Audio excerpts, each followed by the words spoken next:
خلق وشر غاسق إذا وقب ومن شر النفاثات في العقد ومن شر حاسد إذا حسد. بسم الله الرحمن الرحيم.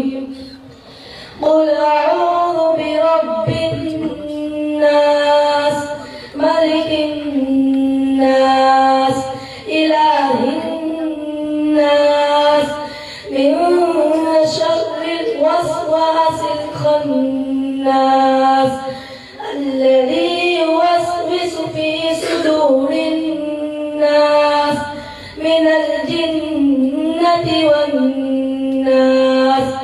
بسم الله الرحمن الرحيم. الحمد لله رب العالمين الرحمن الرحيم مالك يوم الدين إياك نعبد وإياك نستعين اهدنا الصراط المستقيم صراط الذين أنعمت عليهم غير المغضوب عليهم ولا الضالين. بسم الله الرحمن الرحيم. ألف لام ميم ذلك الكتاب لا ريب فيه هدى للمتقين الذين يؤمنون بالغيب ويقيمون الصلاة ومما رزقناهم ينفقون والذين يؤمنون بما أنزل إليك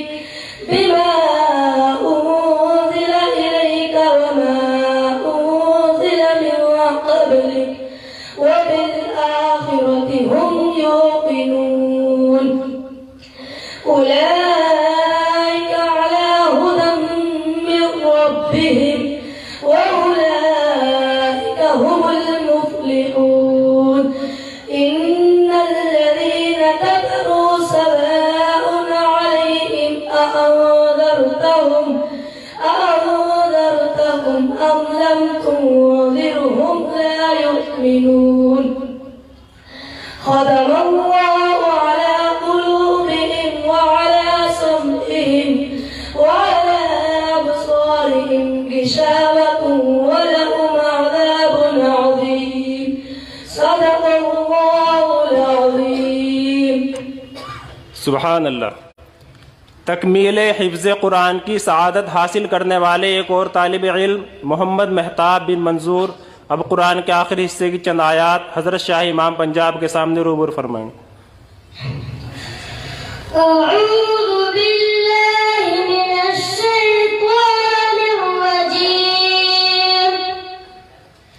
बिस्मिल्लाहिर्रहमानिर्रहीम।